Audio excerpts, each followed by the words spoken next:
Good morning. ఏం but నీ పేరేం పేరు బాబు?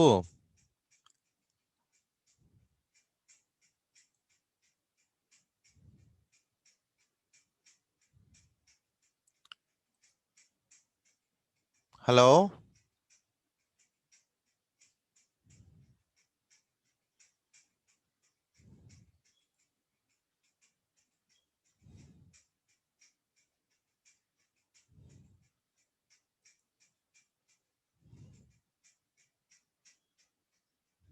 హలో, హలో, వినిపిస్తుందా మాట్లాడేది? Okay, right. అన్మ్యూట్ చేసుకో బాబు, వీడియో ఆన్ చేయి.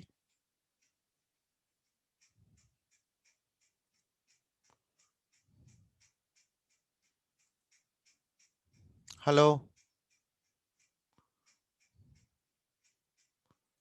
హలో,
ఓకే బాబు, ఈరోజు మనం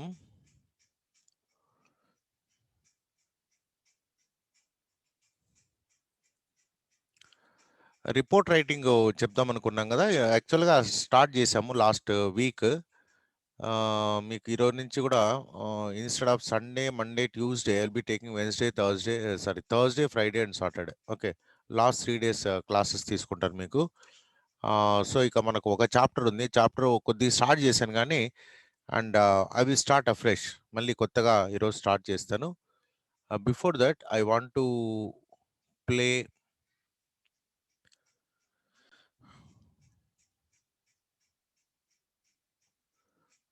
ఒక వీడియో ప్లే చేస్తాను, వినండి. ఇది రిపోర్ట్ రైటింగ్ గురించి అన్నట్టు.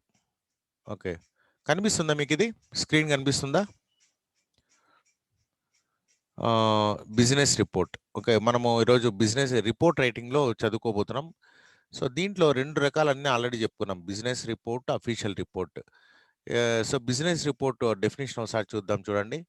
ఏ business report is an evaluation of a particular issue. అంటే ఏదైనా ఒక ఇష్యూ వచ్చినప్పుడు దాన్ని ఎవాల్యుయేట్ చేయడం, దాన్ని ఇష్యూని పూర్తిగా అనలైజ్ చేసి ఇక్కడ ప్రాబ్లం ఉంది అని కనుక్కోవడానికి ఈ బిజినెస్ రిపోర్ట్స్ తయారు చేస్తూ ఉంటారు. Set of circumstances, financial operations that relate to the performance of a business.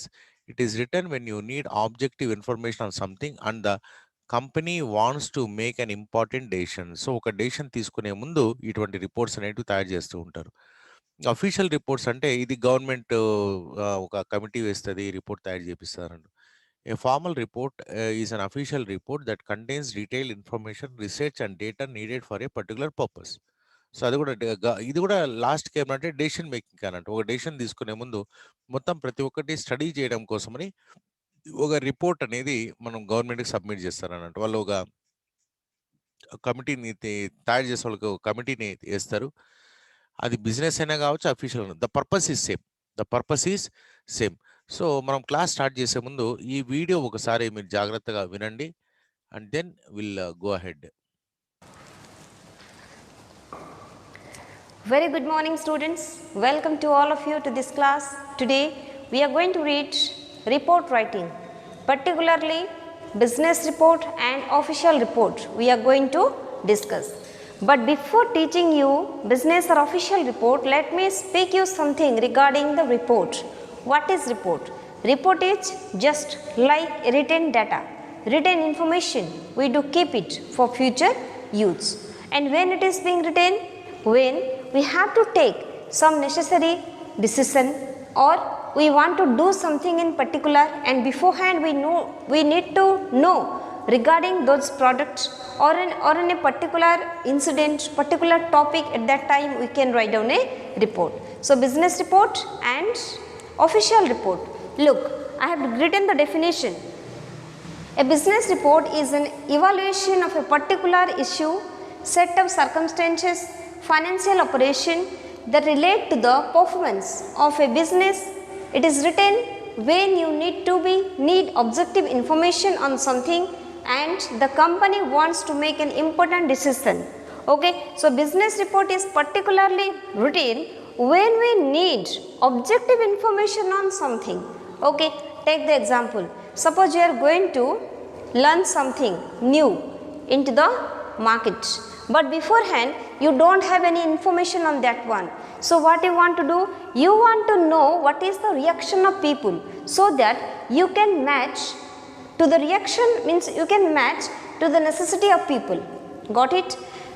So in that case you can write down business report.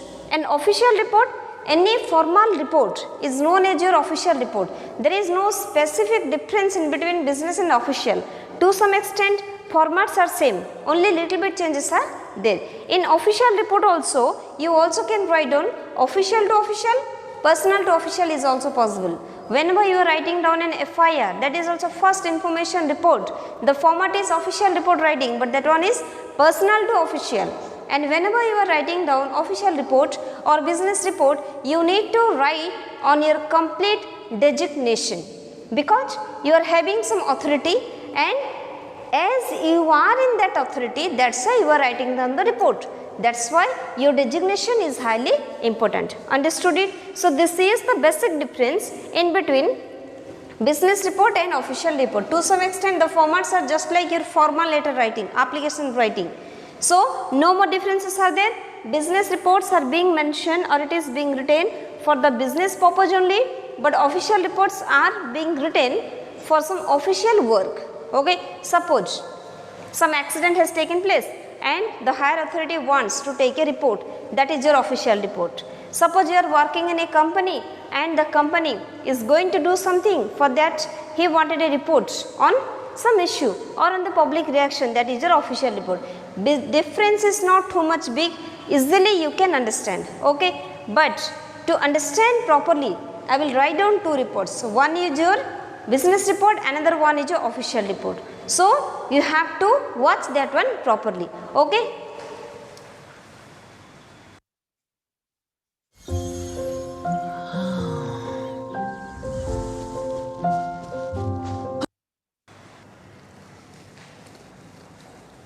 So now students see, I have written one report, and what I have written, the question is, a company wants to launch a new detergent in the market.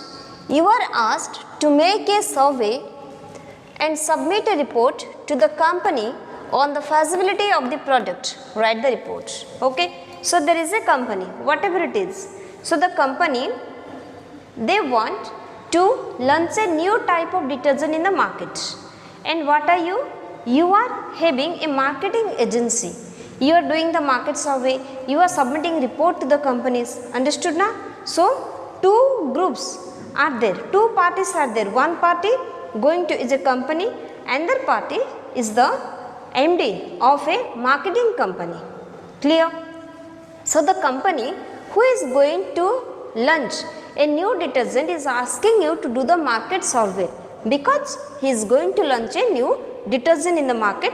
So before it, he wants to know what is the reaction of people and what is their expectation and what type of detergent they do need, so that they can manufacture the detergent according to the need, according to the necessity of public. Got it clear? But before it, let me tell you one thing.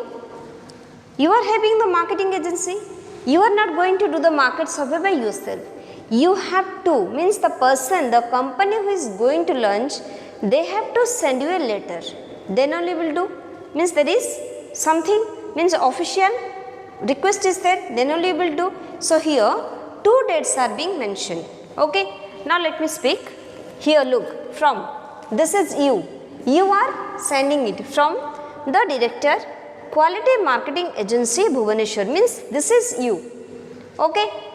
Then I have given you some cross mark, it means leave little bit space, leave one line space, so that your writing will look appropriate. Then letter number, this is your letter number because you are writing. This is letter number, year, this is today's date because today we are writing the report. Then again give one line space. Then write down 2. This is the company, the who are going to introduce the detergent. Mr. Yashan Roy, Managing Director, Home Products India Limited, Industrial Estate, Mancheshwar, Bhubaneswar. Okay. So here in the first category there is from address, means your address because you are the MD of the marketing agency. Then your letter number because this is a official one. Okay. Though it is business related, even when it is business related, still it is a formal report. So letter number, then date is mentioned here.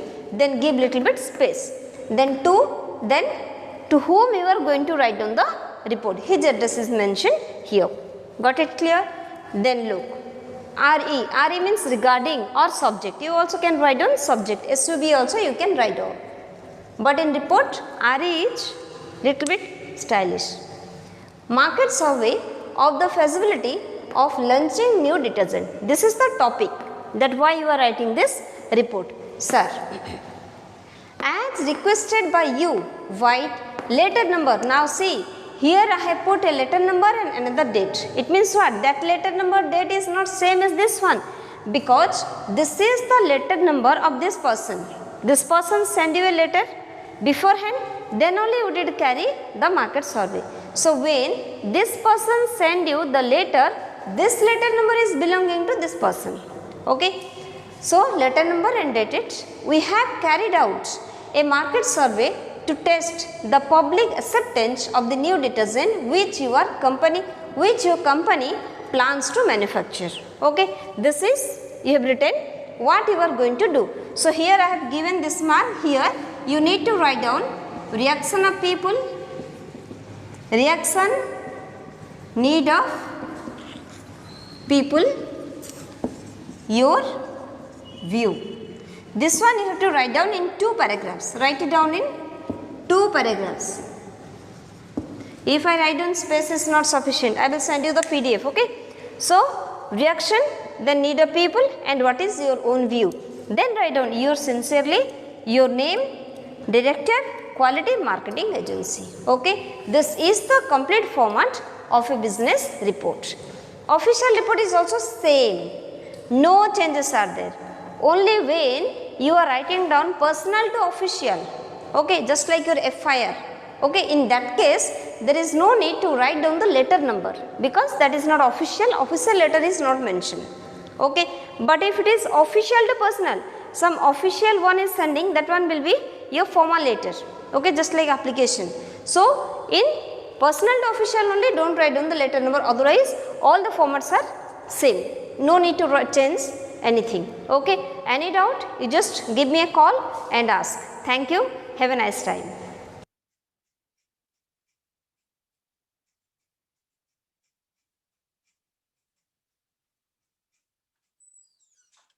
Okay, ఇప్పుడు ఇంకో video చూద్దాం. When a company needs to make an informed decision, a business report can guide the way.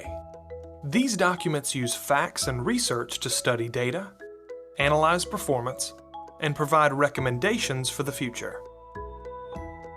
Business reports are always formal and objective, and every fact must be clear and backed up by a legitimate source, no matter if the report focuses on a single issue or an entire company. Let's look at the structure of a typical business report. First, list your name, contact information, and the date of submission. We also recommend giving the report a title. Next, provide some background on the topic you'll be discussing. along with the purpose of the report itself. In the key findings, provide relevant facts and data using bulleted lists, charts, or any other medium that can help make your point. Be clear and specific, because the entire report revolves around this information. When you reach the conclusion, summarize and interpret the key findings, identify issues found within the data, and answer any relevant questions. Then, recommend solutions based on what you've presented. Remember to stay objective, impersonal, and focused on the company's perspective. For the references, list the sources for all the data you've cited. This allows your reader to learn where you got your information. Some companies may require an executive summary at the beginning of the report. An executive summary includes the background, key findings, and recommendations within a single section. This lets a reader learn the highlights without having to read the entire report. While business reports may seem intimidating, you have the ability to create one of your own. Collect and present the facts in an organized manner, and you'll help your company make informed decisions. Goodwill Community Foundation, creating opportunities for a better life.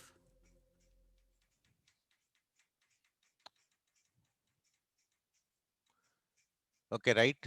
ఇప్పుడు మీరు 2 వీడియోలు చూసారు కదా! ఈ 2 వీడియోల్లో మనం మళ్ళీ ఒకసారి దాని గురించి ఆలోచించామంటే, ఈ రిపోర్ట్ రైటింగ్ అనేది 2 రకాలుంటాయి. బిజినెస్ రిపోర్ట్సు, అఫీషియల్ రిపోర్ట్స్ అన్నాం. కానీ ఇక్కడ మన టెక్స్ట్ బుక్‌లో మీడియా రిపోర్ట్స్ అన్నారు. Media reports also is some kind of business reports అన్నట్టు. సో, వీటి గురించి అసలు ఏమి అంటే ఎందుకు ఈ రిపోర్ట్స్ అవసరమైతాయంటే, ఇప్పుడు జనరల్‌గా ఒక ప్రోడక్ట్ ఏదైనా లాంచ్ మనకు ఎగ్జాంపుల్ కూడా ఇచ్చాడంట. దీంట్లో కూడా ఎగ్జాంపుల్ ఇచ్చాడు. ఏదైనా ఒక కంపెనీ ఉంటది. ఆ కంపెనీ వేరే కొత్త ప్రోడక్ట్ ఏదైనా లాంచ్ చేయాలి. లేదు ఆల్రెడీ ఉన్నటువంటి ప్రోడక్ట్ ఎలా పెర్ఫార్మ్ చేస్తుంది? దాని సేల్స్ ఎలా ఉన్నాయి? దాని సేల్స్ ఎలా ఇంప్రూవ్ చేసుకోవాలి?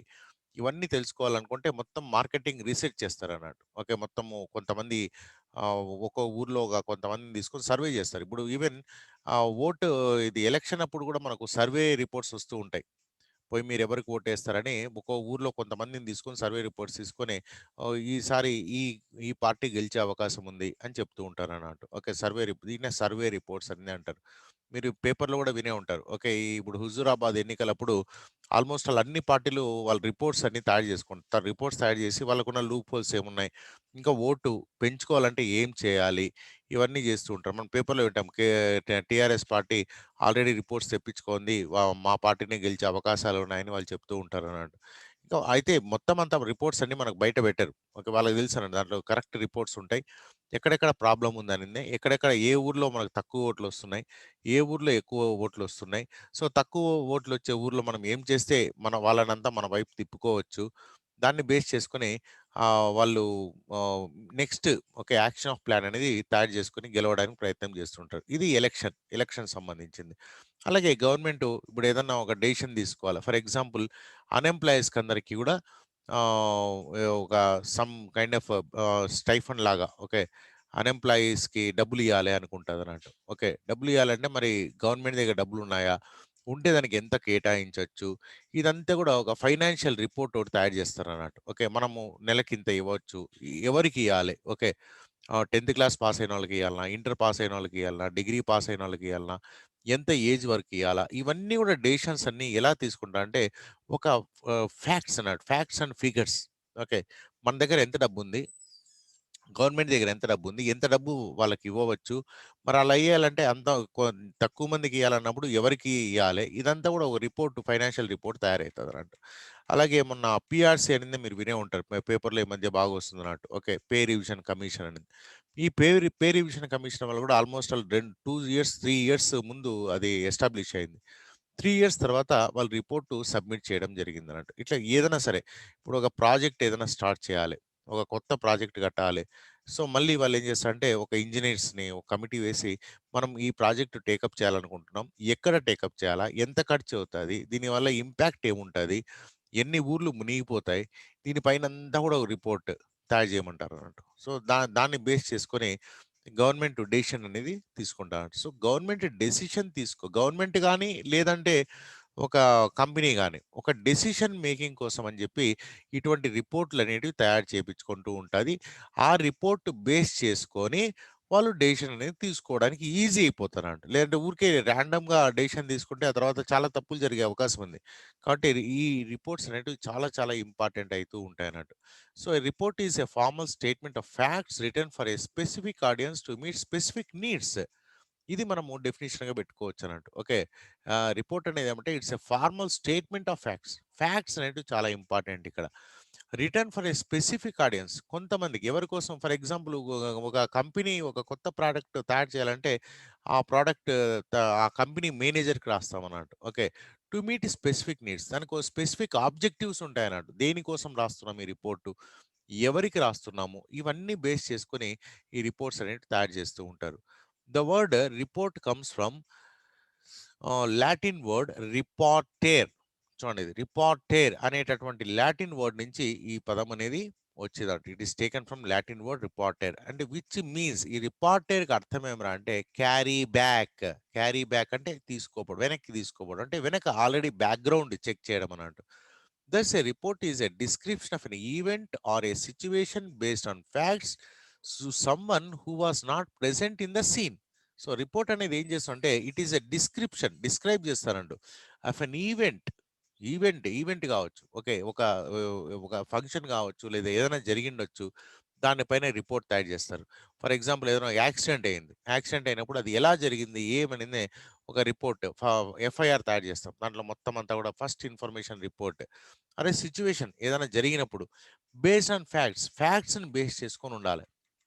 To someone who was not present in the scene. అక్కడ ఎవరైతే లేరో వాళ్ళ కోసం తయారు చేస్తారు. ఫర్ ఎగ్జాంపుల్ డీఐజీ గాని, లేతే హైయర్ అఫీషియల్స్ ఆడ ఉండరన్నట్టు. యాక్సిడెంట్ జరిగిన చోట ఉండరు. వీళ్ళు కింద ఉన్నటువంటి ఎస్ఐలు వీళ్ళంతా ఏం చేస్తారంటే, ఆ రిపోర్ట్‌ని వాళ్ళకి పంపించాలి. ఏం జరిగిందని ఆ ఫ్యాక్ట్స్‌ని పంపించాలి. ఫర్ ఎగ్జాంపుల్ ఏదైనా కాలేజీలో ఏమైనా జరిగిందనుకోండి, మన కాలేజీలో కూడా చాలా రిపోర్ట్స్ మనము కమిషనరేట్‌కి పంపిస్తూ ఉంటాం. ఏం జరిగినా ఫర్ ఎగ్జాంపుల్ రిజల్ట్స్ వచ్చింది. రిజల్ట్స్ ఎట్లొచ్చింది? ఎంత? ఏమి? అని దానిపైన రిపోర్ట్ పంపిస్తాం. ప్రతి దానికి రిపోర్ట్స్ పంపిస్తాం. ఈ రిపోర్ట్స్ అనేది ఇట్స్ ఎ కామన్. ఎక్కడైనా సరే ఒక జాబ్ చేస్తున్న వాళ్ళకి రిపోర్ట్స్ ఇవ్వడం it's a very very common. Even for online classes కూడా మాకు రిపోర్ట్ ప్రతి నెల అడుగుతుంటారు. ఎలా వస్తున్నారు పిల్లలు? ఎలా క్లాసులు నడుస్తున్నాయి? మేము దానిపైన రిపోర్ట్ పంపిస్తామన్నట్టు. ఇక్కడ చాలామంది రావడం లేదు. For various reasons. సజెషన్స్ ఏమన్నా ఉంటే ఇవ్వండి. ఇట్లా అన్నీ పంపిస్తూ ఉంటామన్నట్టు. Thus, a report is a description of event or a situation based on facts to someone who was not present in the scene. అక్కడ లేని వాళ్ళు అంటే హైర్ అఫీషియల్స్‌కి మనం పంపిస్తూ ఉంటాం. Reports play a key role in any organisation. So, a ఆర్గనైజేషన్‌లోనైనా సరే okay. మనం ఈ రిపోర్ట్స్ అనేవి చాలా కామన్ అన్నట్టు. ఇప్పుడు పర్సనల్ అనుకోండి ఈవెన్ మనం కూడా డెసిషన్ తీసుకుంటూ ఉంటాం. మన ఇంట్లో డెసిషన్ తీసుకుంటూ ఉంటాం. ఫర్ ఎగ్జాంపుల్ మనము మార్కెట్‌కి పోతాం. మార్కెట్‌కి పోయి కొన్ని వస్తువులు కొనుక్కొనొస్తాం. ఏదో కూరగాయలు కొనుక్కొనొస్తాం. దానికి రిపోర్ట్స్ ఏం అవసరం. మనం వి టేక్ ఇమ్మీడియేట్ డెసిషన్. ఎందుకంటే చాలా చిన్నవన్నట్టు అవి.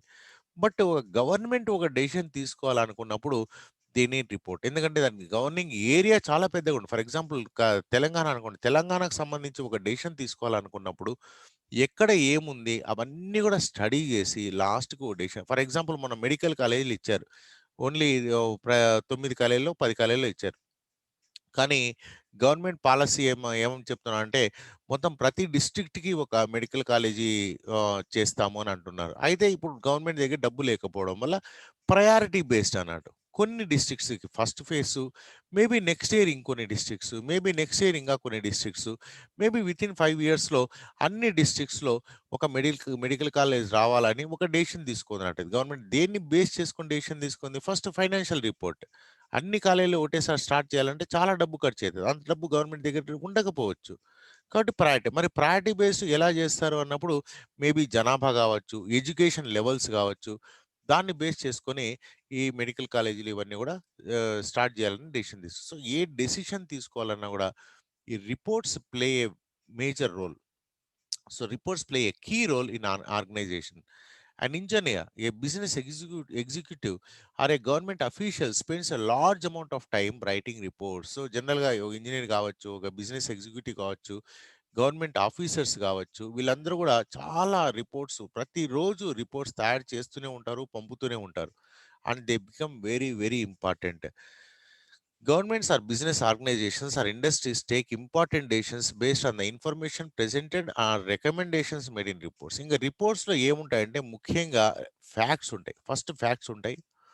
తర్వాత రికమెండేషన్స్ ఉంటాయి. రికమెండేషన్స్ అంటే ఉన్న ఇష్యూని అంతా కూడా ప్రెజెంట్ చేస్తాం అన్నట్టు. ఈ ఇష్యూ ఈ ప్రాబ్లం ఇలా ఉంది. రికమెండేషన్స్ కూడా మనం ఇవ్వవచ్చు. ఓకే. ఒక్కోసారి గవర్నమెంట్ రిపోర్ట్స్‌లో అవి ఉండకపోవచ్చు కానీ బిజినెస్ రిపోర్ట్స్‌లో తప్పనిసరిగా రికమెండేషన్స్ అనేటువంటిది ఎందుకంటే గవర్నమెంట్ రిపోర్ట్స్‌లో ఒక హైరార్కీ ఉంటది. ఓకే. హైరార్కీ అన్నప్పుడు పెద్ద ఆఫీసర్‌కి మనం ఏం చేయాలో చెప్పొద్దు. ఓకే. మనం ఓన్లీ ఫ్యాక్ట్స్ మాత్రమే ప్రెజెంట్ చేస్తాం. రికమెండేషన్స్ అడిగితే కానీ మనం చెప్పకూడదు.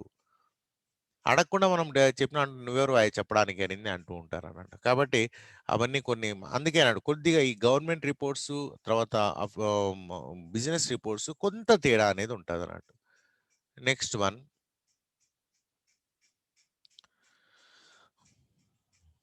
Okay. The important points we keep in mind before writing a report. ఒక రిపోర్ట్ రాసే ముందు మనం ఏమేం జాగ్రత్తలు తీసుకోవాలి. First one it is a formal statement of facts. వీటిలో ఫ్యాక్ట్స్ అనేటివి ఉంటాయి. ఇట్ షుడ్ బి కన్వెన్షనల్‌గా ఉండాలి. మనకి ఇష్టం వచ్చినట్టు రాయడానికి లేదు. దానికి ఒక ఫార్మేట్ ఉంటది. ఆ ఫార్మేట్ పద్ధతిలోనే రాయాల్సి ఉంటది. It should meet the needs of a specific audience. ఎవరికి రాస్తున్నాము అనేది రాయాలి. ఓకే. ఇప్పుడు ఫర్ ఎగ్జాంపుల్ సేమ్ థింగ్ ఒక ఇష్యూ ఉంది. ఆ ఇష్యూ హైయర్ ఆఫీసర్స్‌కి రిపోర్ట్ తయారు చేస్తే ఒక రకంగా ఉంటది. అదే ఇష్యూ మీడియా వాళ్ళకి మనం మీడియా రిపోర్ట్స్ అని ఇస్తూ ఉంటాం అన్నట్టు. ఫర్ ఎగ్జాంపుల్ ప్రెస్ నోట్ అని ఇస్తూ ఉంటాం. సో, ప్రెస్ నోట్‌లో డిఫరెంట్‌గా ఉంటది. ఎందుకంటే ప్రెస్ నోట్‌లో మనం కొన్ని ఫ్యాక్ట్స్ హైడ్ చేయాల్సిన పరిస్థితి ఏర్పడతది. కానీ అఫీషియల్స్‌కి ఇచ్చేటప్పుడు మొత్తం ఫ్యాక్ట్స్ అన్నీ ఉంటాయి. ఈడ కొన్ని ఫ్యాక్ట్స్ అనేటివి తగ్గుతూ ఉంటాయన్నట్టు. సో, ఇట్లా ఎవరికి మనం రాస్తున్నాం అనే దాన్ని బేస్ చేసుకొని మన రిపోర్ట్ అనేది ఉంటదన్నట్టు. It should meet the needs of a specific audience. It should include analysis and interpretation of data and the procedure for the collection of data. So, వీటిలో ఏమేమి మనం ఇంక్లూడ్ చేస్తామంటే first collection of data. Data ఎలా collect చేశాము? ఏ విధంగా collect చేశాము? Next దాన్ని అనలైజ్ చేయాలా, ఇంటర్ప్రిట్ చేయాలా. అండ్ ద ప్రొసీజర్ ఏ పద్ధతిలో మనం డేటాను కలెక్ట్ చేశాము ఇది కూడా ఉంటదన్నట్టు. It should contain conclusions reached by the writer based on the data of facts observed. So, దీంట్లో ఈ కంక్లూషన్స్ అనేటివి ఒక్క నిమిషం బాబు కాల్ వస్తుంది కాలేజీ నుంచి.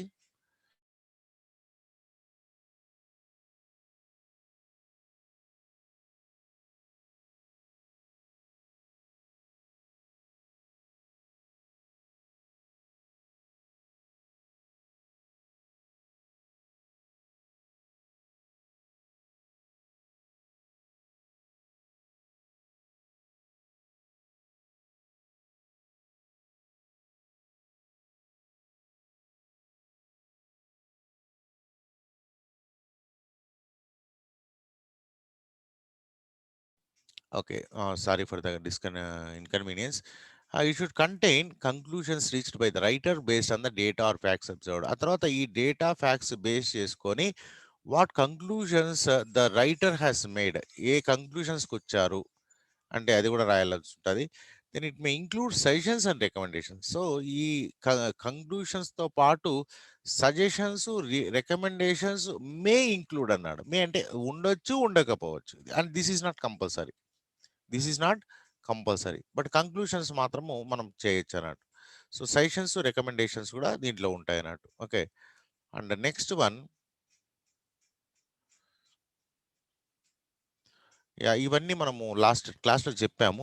మళ్ళీ ఓసారి చెప్తాను చూడండి. Different kinds of reports. Oral reports, written reports. Oral కంటే మనం ఓరల్‌గా చెప్తూ ఉంటాం. ఫర్ ఎగ్జాంపుల్ ఫోన్‌లో అడుగుతారన్నట్టు. ఏమైంది? మీ కాలేజీలో ప్రాబ్లమ్ ఏముంది? అంటే మనం ఓరల్‌గా చెప్పేస్తుంటాం. ఆ ఓరల్ రిపోర్ట్స్ అన్నట్టు. బట్ రిటన్‌గా రిపోర్ట్స్ వచ్చినప్పుడు మాత్రం మనం చాలా జాగ్రత్తగా ఉండాల్సి ఉంటుందన్నట్టు. సో, వీటిలో కూడా 2 రకాలున్నాయి. Formal, informal. So, formal reports అంటే ఇప్పుడు ఫర్ ఎగ్జాంపుల్ బిజినెస్ రిపోర్ట్స్ కావచ్చు, లేకపోతే గవర్నమెంట్‌కి సంబంధించిన రిపోర్ట్స్ కావచ్చు, మీడియా రిపోర్ట్స్ కావచ్చు. ఇవన్నీ కూడా ఫార్మల్ రిపోర్ట్స్ అంటారు. ఇన్‌ఫార్మల్ అంటే maybe you can report what happened to your friend. ఏం జరిగిందో మీ కాలేజీలో ఏం జరిగింది? లేకపోతే యాక్సిడెంట్ ఎలా జరిగిందో మీ ఫ్రెండ్స్‌కి మీరు షేర్ చేస్తూ ఉంటారు. That is informal report. Okay. So, ఈ ఫార్మల్ రిపోర్ట్స్‌లో కూడా మనకు 2 రకాలున్నాయంట. ఒకటి ఇన్ఫర్మేషనల్, రెండోదొచ్చి routine or interpretative. Okay. Routine or interpretative. So, informational తీసుకున్నామంటే ఇన్ఫర్మేషన్ మాత్రమే ఇస్తామన్నట్టు. ఫర్ ఎగ్జాంపుల్ ఒక ఇన్సిడెంట్ ఎలా జరిగింది. For example government intelligence reports తెప్పించుకుంటూ ఉంటుందంట. ఇంటెలిజెన్స్ రిపోర్ట్స్ అంటే ఒక మీటింగ్ జరిగింది. నిన్న ఏఐసీసీ మీటింగ్ జరిగింది. ఏఐసీసీ రేవంత్ రెడ్డి సంబంధించి తప్పనిసరిగా గవర్నమెంట్‌కి రిపోర్ట్ పోతది దానిపైన. ఓకే. ఇంటెలిజెన్స్ రిపోర్ట్స్ అంటది. ఎలా జరిగింది? వాళ్ళు ఏమేం మాట్లాడినారు? గవర్నమెంట్‌కి అగైనెస్ట్‌గా ఏమేం పాయింట్స్ రైజ్ చేసినారు? ఇవన్నీ గూడా పోలీస్ డిపార్ట్‌మెంట్‌లో ఒకటి ఇంటెలిజెన్స్ డిపార్ట్‌మెంట్ అని ఒకటుంటదన్నట్టు. వాళ్ళు మొత్తం ఇదంతా సైలెంట్‌గా సీక్రెట్‌గా వాళ్ళలో మనుషుల్లో కలిసిపోయి వింటూ ఉంటారన్నట్టు. ఓకే. విని మొత్తం అంతా ఒక రిపోర్ట్ తయారు చేసి గవర్నమెంట్‌కి సబ్మిట్ చేస్తది. ఏం ఏం జరిగింది ఈవెన్ మన కాలేజీకి గూడా ఈ ఇంటెలిజెన్స్ వాళ్ళు వస్తూ ఉండొచ్చు. మనకు తెలియకుండా.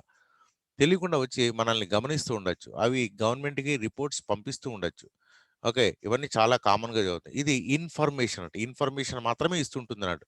దీనికి రిఫరెన్స్ ఏముండదు. అంటే గవర్నమెంట్ ముందుగానే పోయి ఇక్కడ చేయండి అని ఏముండదండి. వీళ్ళు ఇంటెలిజెన్స్ డిపార్ట్మెంట్స్ వాళ్ళు ఎక్కడ ఏం జరిగినా గూడా ఈ రిపోర్ట్స్ తయారు చేస్తుంటారు. గవర్నమెంట్‌కి పంపిస్తూ ఉంటారు. అది వాళ్ళ పనన్నట్టు. ఇంగా ఇన్ఫర్మేషన్‌లో ఇంకా రకరకాల టైప్స్ అనేటివుంటాయి. ఫీజబిలిటీ రిపోర్ట్ అంటే ఏమిరా అంటే ఫర్ ఎగ్జాంపుల్ ఒకటి ఏదన్నా కొత్త డెసిషన్ తీసుకోవాలి. Okay. Oh! For example government అన్‌ఎంప్లాయీస్‌కి అందరికి డబ్బులియ్యాలా అనుకుంటదన్నట్టు. డబ్బులియ్యాలంటే అది సాధ్యమవుతుందా? సాధ్యం కాదా? సాధ్యాసాధ్యాలను పరిశీలించి ఒక రిపోర్ట్ తయారు చేస్తది. దాన్ని ఫీజబిలిటీ అంటారు. అలాగే ఒక కంపెనీ ఒక ప్రొడక్ట్ లాంచ్ చేయాలనుకుంటుంది. చేస్తే లాభం వస్తుందా? రాదా? చేస్తే జనాలు కొంటారా? కొనరా? దాన్ని ఫీజబిలిటీ అంటే సాధ్యమవుతుందా? ఫీజబుల్ అంటే సాధ్యము. నాట్ ఫీజబుల్ అంటే అసాధ్యము. సో, ఫీజబిలిటీ అంటే సాధ్యం అయితుందా? కాదా? దానిపైన రిపోర్ట్ అన్నట్టు. డీల్స్ విత్ న్యూ ప్రాజెక్ట్ ఇవన్నీ జనరల్‌గా కొత్త కొత్త వాటికే ఉంటాయన్నట్టు. About data collected and facts observed. ఇంక దీంట్లో మళ్ళీ data collection, facts observed, reporters conclusion ఇవన్నీ ఉంటాయన్నట్టు. ఇక ఫార్మల్ రిపోర్ట్స్ తీసుకుంటే routine. For example lab reports. మనం ల్యాబ్‌కి పోతే బ్లడ్ ఇస్తామన్నట్టు. వాళ్ళు రిపోర్ట్ తీస్తారన్నట్టు. నీ బ్లడ్‌లో ఏమేం ప్రాబ్లమ్ ఉందో మొత్తం అంతా రాసిస్తారు. అది ల్యాబ్ ఇవి చాలా రొటీన్‌గా ఉంటాయన్నట్టు. ఇన్స్‌పెక్షన్ రిపోర్ట్స్, ఇన్వెంటరీ రిపోర్ట్స్ అంటే స్టాక్. ఫర్ ఎగ్జాంపుల్ కొన్ని ఈ మధ్య పెద్ద పెద్ద షాపింగ్ మాల్స్ వచ్చినాయంట. షాపింగ్ మాల్స్‌లో వాళ్ళు ప్రతిరోజు రిపోర్ట్ పంపిస్తూ ఉంటారు. వాళ్ళ పైనున్నటువంటి ఆఫీసర్స్‌కి. ఏమని? ఈరోజు ఇంత సేల్స్ జరిగింది. ఈరోజు ఇంత ఆహ్, ఈ ఈ స్టాక్ ఎంతుంది? రిమైనింగ్ స్టాక్ ఎంతుంది? మళ్ళా ఇప్పుడు మనకు రేపు ఏమేం స్టాక్ అవసరం? దీన్ని ఇన్వెంటరీ రిపోర్ట్స్ అనేది అంటూ ఉంటారన్నట్టు. ఇంకా ప్రోగ్రెస్ అంటే దాని ప్రోగ్రెస్ ఎలా జరుగుతుంది? Comments on the existing reports. Already ఉన్న రిపోర్ట్స్ పైన కామెంట్స్, రికమెండేషన్స్ ఇవన్నీ చాలా జనరల్‌గా ఉంటాయి. నెక్స్ట్ ఇంటర్ప్రిటేటివ్ అంటే ఎవాల్యుయేషన్ అంట. ఆల్రెడీ ఒక ప్రొడక్ట్ ఉంది. అది సరిగ్గా అమ్ముడవుతుందా లేదా? దాన్ని డెవలప్ చేయాలంటే ఏం చేయాలా? Assesses strengths and weaknesses. Comments on the past, present and future of the existing products. Recommendations and reporters ఇవన్నీ గూడా మనకు కనిపిస్తూ ఉంటాయి. Okay. Next one yeah! Reports మనము మీ టెక్స్ట్ బుక్‌లో 2 ఉన్నాయి. యాక్చువల్‌గా రిపోర్ట్స్ చాలా రకాలున్నాయి. ఈ రెండే కాదు ఉండేది. చాలా రకాలున్నాయి. అయితే మన టెక్స్ట్ బుక్‌లో ఈ రెండిటికి మాత్రమే ఇప్పుడు మనం చదువుకోబోతున్నాం కాబట్టి ఈ రెండిటి గురించే మనం మాట్లాడుకుంటున్నాం. సో, రిపోర్ట్స్ 2 రకాలు. ఒకటి బిజినెస్ రిపోర్ట్స్, ఇంకోటి media reports. So, business reports కింద మళ్ళీ 3 ఉన్నాయన్నమాట. ఏంటివి అవి? Feasibility report, progress report, evaluation report. ఇవేంటివి అనేది మళ్ళీ మనము నెక్స్ట్ పేజెస్‌లో మనం నేర్చుకోబోతున్నాం. ఇంకా మీడియా రిపోర్ట్స్‌లో 2 print media report, electronic media, digital media. Print media అంటే తెలుసు. మన న్యూస్ పేపర్స్ అన్నట్టు. ఎలక్ట్రానిక్ మీడియా అంటే ఏంటి? టీవీలు ఇవన్నీ వస్తున్నాయి.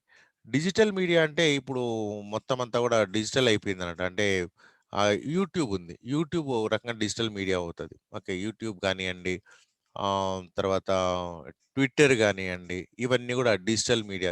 దీంతో కూడా మనకు న్యూస్ అనేది చాలా ఫాస్ట్‌గా వస్తున్నట్టు. సో, ఈ 3 రకాల మీడియా రిపోర్ట్స్ మనము నేర్చుకోబోతున్నాం అన్నట్టు. Next one report generally has 3 sections. Report అనేది జనరల్‌గా 3 సెక్షన్స్ ఉంటాయి. ఒకటి front part, main body, then back part. Report generally has 3 sections. ఒకటేమో ఫ్రంట్ పార్ట్. ఫ్రంట్ పార్ట్ అంటే ఇంట్రొడక్షన్ అవన్నీ ఉంటాయండి. జనరల్‌గా దీంట్లో ఏమంటే ఒక కవర్ అన్నట్టు. అంటే అసలు ఈ రిపోర్ట్ పేరేం పేరు? టైటిల్ ఏంటి? ఎవరు తయారు చేశారు, ఎవరి కోసం తయారు చేశారు, ఇవన్నీ ఉంటాయి. ఒక జస్ట్ మీరు అసైన్మెంట్ తయారు చేసినప్పుడు ఫస్ట్ పేజ్ ఉంటుంది కదా, అటువంటిది అంట ఫ్రంట్ పార్ట్ అంటే. మెయిన్ బాడీ అంటే మొత్తం ఫుల్ రిపోర్ట్ ఇది మెయిన్ బాడీలోనే ఉంటుంది. బ్యాక్ పార్ట్లో ఏముంటుంది అంటే ఇంకా కంక్లూషన్స్, రికమెండేషన్స్ అనేటివి ఇటువంటివన్నీ కూడా మనకు బ్యాక్ పార్ట్లో ఉన్నాయి. ఈ రెఫరెన్సెస్, ఈవెన్ రెఫరెన్సెస్, దాంట్లో ఏమన్నా రెఫరెన్సెస్ ఎంతమందిని, ఇవన్నీ ఇదే విధంగా కొన్ని ఫొటోస్, ఇటువంటివన్నీ బ్యాక్ పార్ట్లో ఉంటాయి అన్నట్టు. Next one. సో ఇప్పుడు ఫ్రంట్ పార్ట్ ఏమనేది మనం తెలుసుకుందాం. ఇవన్నీ ఆల్రెడీ మీకు చెప్పాను. సో మళ్ళీ క్విక్గా చెప్తున్నాను. సో ఫ్రంట్ పార్ట్లో ఏమేమి ఉంటాయంటే title page, okay, the title of the report, okay, the report number, ఆ రిపోర్ట్కి ఒక నెంబర్ ఇస్తాం. అఫీషియల్ ప్రతి దానికి నెంబర్స్ ఉంటాయనండి. ద ఆర్గనైజేషన్స్ నేమ్, అసలు ఏ ఆర్గనైజేషన్ కోసం తయారు చేస్తున్నాం, to whom the report is being submitted, ఎవరికి దీన్ని సబ్మిట్ చేస్తున్నాం, the report writers name, report ఎవరు తయారు చేశారు, డేట్ ఆఫ్ సబ్మిషన్. అయితే రిపోర్ట్స్ ఈ మధ్య అంటే ప్రతి ఒక్కటి అవుట్ సోర్సింగ్ పద్ధతిలో జరుగుతుంది అన్నట్టు. ఈవెన్ కంపెనీస్ కూడా రిపోర్ట్స్ వాళ్ళే తయారు చేస్తలేరు. ఈ రిపోర్ట్ చేసే ఈ అనాలిసిస్ చేసేటటువంటి కొన్ని కంపెనీలు ఉన్నాయి. వాళ్ళకి ఏం పని లేదన్నట్టు. వేరే కంపెనీల నుంచి వాళ్ళకి ఏదైనా రిసెర్చ్ వింగ్ అంటారు. ఓకే. రిసెర్చ్, ఈ మార్కెటింగ్ రిసెర్చ్ కంపెనీస్ ఉంటాయి. వీళ్ళేమనంటే వేరే కంపెనీ వాళ్ళకు ఏదైనా ఇటువంటి రిపోర్ట్స్ అవసరమైతే వాళ్ళకి లెటర్ రాస్తారు. ఇంతకుముందు మనం చూసాం ఒక వీడియోలో. ఒక లేడీ టీచర్ చెప్తుంది కదా! దాంట్లో. వాళ్ళేం రాస్తారంటే ఒక లెటర్ రాస్తారు. ఇట్లా మేము ఒక కొత్త ప్రొడక్ట్ లాంచ్ చేయాలనుకుంటున్నాము. మాకు ఇవి కావాలనుకుంటున్నాం. ఓకే. ఇది ఈ ఈ ఈ ప్రొడక్ట్‌కి ఇంకా డిమాండ్ ఉందా లేదా? ఇంతవరకు ఎన్ని ఇటువంటి ప్రొడక్ట్స్ ఉన్నాయి? వాటి సేల్స్ వాళ్ళు ఎంతమందికి సేల్ చేయబోతున్నారు? వాళ్ళకి ఏ విధంగా లాభాలొస్తున్నాయి? ఒకవేళ మేము దీన్ని లాంచ్ చేస్తే జనాలు కొంటారా? కొనరా? ఇవన్నీ గూడా దీనిపైన ఒక రిపోర్ట్ తయారు చేసి ఇవ్వండి అని వాళ్ళకి లెటర్ రాస్తారు. వాళ్ళకి కొంత డబ్బులు గూడా ఉంటాయి. ఓకే. సుమారు లక్షల్లోనే ఉంటాయి. 10,00,000, 20,00,000, పెద్ద పెద్ద కంపెనీలయితే ఈవెన్ క్రోర్స్ ఆఫ్ రూపీస్ కూడా ఖర్చు పెడతారు రిపోర్ట్స్ కోసం. మొత్తం త్రూఅవుట్ ఇండియా, ఓకే, పెద్ద పెద్ద సిటీస్‌లో రిపోర్ట్స్ అనేటివి వాళ్ళు డేటా కలెక్ట్ జేస్తారు. ఇట్ టేక్స్ అబౌట్ 1-2 మంత్స్ అన్నట్టు. 1, 2 నెలలు పడతాదట. ఇవన్నీ తయారు చేసి రిపోర్ట్స్ వాళ్ళకి సబ్మిట్ చేస్తారు. సో రిపోర్ట్ ఎవరు సబ్మిట్ చేశారు? రిపోర్ట్ చేసిన కంపెనీ పేరు ఉండొచ్చు. ఆ రిపోర్ట్ చేసినటువంటి కంపెనీలో మనిషి పేరు ఉండొచ్చు. డేట్ ఆఫ్ సబ్మిషన్, ఎప్పుడు సబ్మిట్ చేశారు, ఇవన్నీ కూడా టైటిల్ పేజ్ ఇది ఒకే పేపర్‌లో వచ్చేస్తదన్నట్టు. నెక్స్ట్ ప్రిఫేస్, ఇది ఆప్షనల్. ప్రిఫేస్ అనేది ఆప్షనల్. అంటే అసలు ఈ రిపోర్టు ఒక ఉద్దేశ్యం ఏంటి? ఇవంతా కూడా ఒక జస్ట్ ఒక ముందు మాట అంటాం కదా! అట్లా ఇది మనకు ఇది ఆప్షనాలిటీ. ఇష్టం ఉంటే రాయొచ్చు, లేదంటే లేదు. This contains the salient features of the report. అంటే ఆ రిపోర్ట్‌లో ఉన్నటువంటి సేలియంట్ ఫీచర్స్, ఇంపార్టెంట్ ఫీచర్స్ అంతా కూడా జిస్ట్ అంటాం కదా! ఆ జిస్ట్ అంతా కూడా ఈ ప్రిఫేస్‌లో వచ్చేస్తది. ఇదొక్కటి చదివితే మొత్తం మిగతాదంతా కూడా చదవాల్సిన అవసరం లేదన్నట్టు. మెయిన్ పాయింట్స్ వచ్చేస్తాయి. మళ్ళీ డీటెయిల్‌గా చదవాలంటే మనం మెయిన్ పార్ట్‌లోకి వెళ్ళిపోతాం అన్నట్టు. దెన్ లెటర్ ఆఫ్ ట్రాన్స్‌మిటల్, అంటే ఇది ఒక రకంగా కవరింగ్ లెటర్ అన్నట్టు. Okay. This is a brief cover letter from the report writing station. The purpose of writing the report it includes objectives of the report. So మీరు అడిగారు ఇట్లా రిపోర్ట్ తయారు చేయమని చెప్పి మేము రిపోర్ట్ తయారు చేశాము. మీరు ఇవన్నీ ఈ రిపోర్ట్‌లో ఉన్న మెయిన్ ఆబ్జెక్టివ్స్ అన్నీ ఇవన్నీ మీట్ చేస్తూ మేము రిపోర్ట్ తయారు చేశాము. And we are submitting on so and so date. Kindly accept our this one అనేది ఒక కవరింగ్ లెటర్ రాస్తామంట. అంటే ఇది మీకు అందజేస్తున్నాము అని చెప్పి ఒక లెటర్ రాస్తామండి. దీన్నే లెటర్ ఆఫ్ ట్రాన్స్మిటల్. ట్రాన్స్మిట్ అంటే ఇవ్వడం. ఓకే. ఒకరి నుంచి ఒకరికి పోవడం అన్నమాట ట్రాన్స్మిటల్. నెక్స్ట్ వన్ ఫ్రంట్ పార్ట్‌లోనే కంటిన్యూయేషన్ వచ్చి అక్నాలెడ్జ్‌మెంట్స్ అంటే మనము ఈ రిపోర్ట్ తయారు చేయడానికి ఎంతో మంది సహకరించుంటారన్నట్టు. వాళ్ళకందరికీ థాంక్స్ చెప్తూ లెటర్ రాస్తామన్నట్టు. The acknowledges the people who helped the report writer while writing or before writing the report. రాసే ముందు, రాసిన తర్వాత చాలామంది ఇతనికి సహాయం చేసుంటారు. ఎవరైతే రిపోర్ట్ తయారు చేసారో వాళ్ళకి. వాళ్ళకందరికీ కూడా థాంక్స్ చెప్తారన్నట్టు. Thanks to so and so person for helping me for collecting the data from Mahabubnagar district అని ఒకని పేరు రాస్తాం. ఇంకొకడు thanks to mister so and so person for helping me in collecting data from Hyderabad అని రాస్తాం. ఇట్లా చాలామందికి ఎవరెవరికి థాంక్స్ చెప్పాలో అందరికీ థాంక్స్ చెప్తాం. ఎందుకంటే ఒక మనిషి చేసే పని కాదు. ఎంతోమంది కలిసి చేయాల్సిన పని. వాళ్ళకందరికీ సరైనటువంటి గుర్తింపు అనేది రిపోర్ట్‌లో ఉండాలి. అంటే ఎవరెవరు సహాయం చేశారు, ఇదంతా కూడా అక్నాలెడ్జ్‌మెంట్స్‌లో ఉంటది. Next one table of contents. Okay. ఓ టైం అయింది. ఫస్ట్ ఇయర్ వాళ్ళ క్లాస్ స్టార్ట్ అవుతుంది. And will continue tomorrow. రేపు కంటిన్యూ చేస్తాం. ఈరోజు చాలా తక్కువ మంది వచ్చారు. ఓన్లీ 13 మెంబర్స్ ఉన్నారా? Okay. Right. And bye here and will continue first tomorrow. Year రావాలి సార్. ఓకే. రేపు కంటిన్యూ చేద్దాం. బాయ్. ఓకే.